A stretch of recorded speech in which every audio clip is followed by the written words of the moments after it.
Good morning, and we are back. Now, apologies yesterday for having no video. What happens on YouTube is whenever you upload it, it goes through two stages. One, the upload stage, and then two, the processing stage. And whatever happened, my video seemed to get stuck in the processing stage and I couldn't get it onto YouTube no matter what I did. So anyway, hopefully we're back today. I've made the video. I'm going to try and upload it. So if you're watching this, then we have been successful. Okay, brain buzz first. Choose your level as always and start with your brain buzz, and then we're going to take a look at our numeracy. So squares today, we're taking a look at pie charts. There is a little video for you to watch that will explain everything. This isn't brand new learning for us, so I've included a little video as a reminder first of all. So that's where I want you to start. Okay, so squares, jump in and have a look at the little video to refresh your memory about pie charts because we've covered this before. That means triangles. You're up first.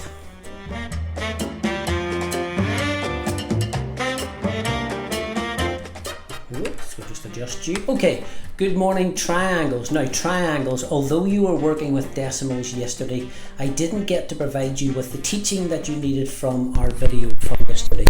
So what I would like to do today is we're going to cover addition and subtraction using decimals up to hundredths first of all, and then today's activity is relatively easy because it actually uses a calculator. So you will have put these skills into practice already. Hopefully whoever was at home gave you a hand, made sure that you got your technique down.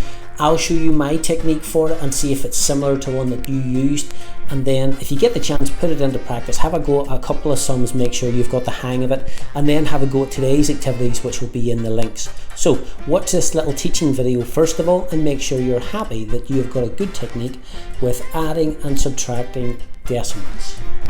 Okay, now triangles, there we have our WALT for today.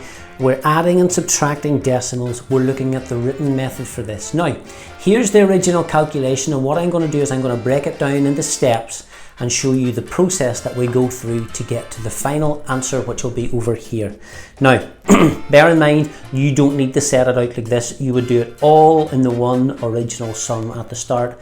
But for teaching, I'm going to break it down into individual steps. So here we've got 4.73 plus 2.84, and the beauty of these, because we're adding and subtracting, we're not multiplying, is the decimal point will always stay in the same place. So we can go ahead just in this example and put our decimal point in the same place the whole way along. It is not going to move. It's only the value of the digits that are going to change.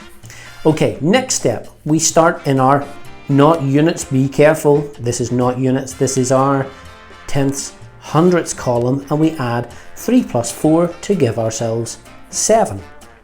Next one, we've got our 7. We move to the next column over, still not in the units column. This is the tenths column, and we have 7 plus 8. 7 plus 8 is, of course, 15. 5 goes here, and we carry our 1 up here. Now, if you've spotted another technique where the 1 gets carried down here, if somebody showed you that, absolutely fine. Decide which technique you like, make sure you can use it well, and go with that one. No big deal. Okay, on to the final part. We've got the 5 tenths, we've got the 7 hundredths. We are finally on to, if you look at the decimal points, we are to the left of the decimal point, one place. That is the units column. The 1 would be here as well that we've carried over. So 4 plus 2 is 6, plus 1 is 7. Now, hopefully you've got that on the first run through. If not, pause, rewind, and watch again. Okay. Now we're going to take a look at a subtraction using decimals. Radio triangles. Now here we have a subtraction, and it's the standard vertical format that we're going to use here. And again, I've broke it down into stages so you can see what I'm doing, but if this was you, you'd be just doing it in the one original calculation here. So let's get started. Again, the beauty of this is it's not multiplying by fractions, so the decimal point stays in the exact same spot throughout the whole calculation. Okay. And then, once again, we are going to start ourselves off in the hundredths column. Units are here, one place to the decimal point to the left. So we're starting in the hundredths column. So we've got 4 subtract 2 gives us 2. Our 2 can go over here because we're moving on to the next column. We've got our tenths column. 2 subtract 8, boom boom, can't do that. We have more on the floor, so we've got to go next door, okay? And we're going to borrow 1 unit and split it into tenths. That is 10 tens we've carried, 10 tenths we've carried over here, and this becomes 6. Now we go back to this and we can complete the calculation. 12 tenths, take away 8 tenths, gives us 4 tenths. And I'll just fill in all the working out to make sure it still looks the way it should look, because we've just done this. And we have got now, whoops, I forgot to put the answer part out. We are on to the final part, which is over at the units, and it is 6 units take away 3 units gives our answer of 3 units. And again, look, the decimal point has not changed its position. The numbers and the values now are different on the bottom, but the decimal point remains the same. Okay, again, you would do that calculation in here, and for this addition one, it would stay at the start as well. Nothing really would change. You wouldn't need to draw out these extended versions. That was only just for the teaching. Now, that was the video that you should have got yesterday, but it didn't upload. So I'm going to be giving you something else to do today using calculators. And if you get the chance, put this stuff into practice. Do a couple of calculations just for the practice to make sure you've got your technique down. Okay, triangles, that is you.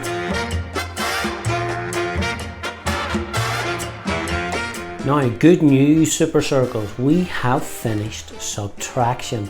Wow, that was a long topic, so I'm sure you're glad to get that one out of the way. However, don't get your hopes up too much. We're now moving into addition. Okay, we're going to look at some expanded forms of addition today as well. So let's knuckle down, let's get this topic nailed down, because these are 2 very important skills we've been working on. That's why we've spent so long on them. So without further ado, circles, let's take a look at addition. Now, super circles, let's take a look. What we're looking at today is addition to, now it's not 100, that should be 1,000. I never make mistakes, you know that. So it's addition up to 1,000, and we're looking at the expanded written method. Why do we look at the expanded written method? So we can explain and logically reason out what we're doing in each of these calculations. It's okay understanding the process of adding the numbers, but you need to be able to explain what you're adding, the value of those digits. So that's why we take a look at the expanded written method first of all. So how do we do the expanded written method?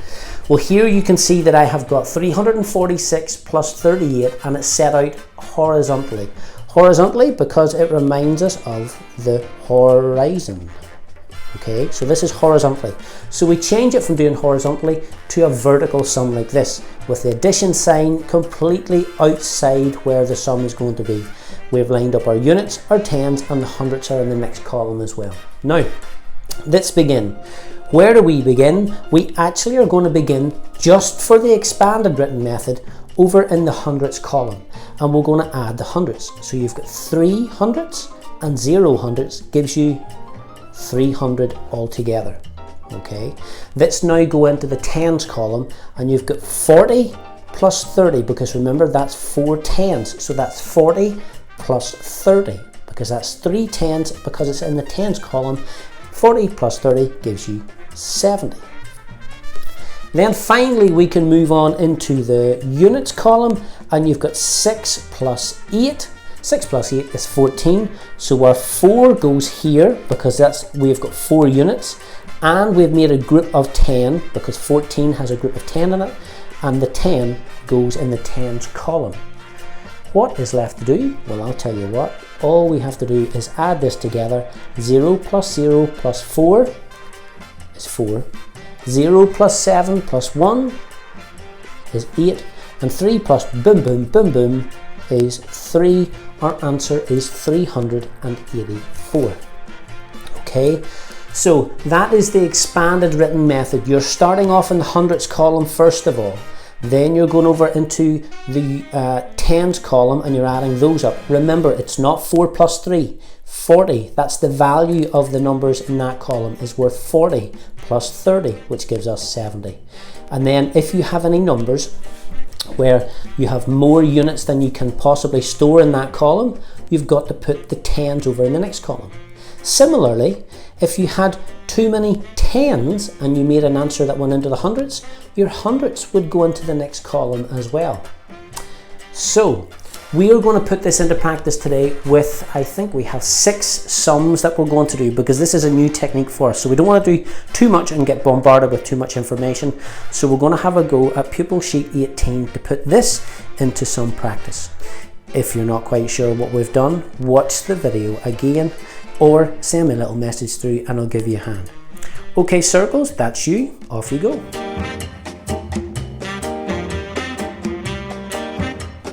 Yesterday I asked you to write me a little short, very descriptive sort of blurb or introduction based on the little video that you watched. I hope you enjoyed the video. I love those little short animated films. They give us lots of opportunities to do different styles of writing. Yesterday's was a very descriptive piece where you had to put in a simile, that's your as, like and thans, a metaphor where you say something is something else, you don't compare it, and some personification where you give something that isn't human some human characteristics.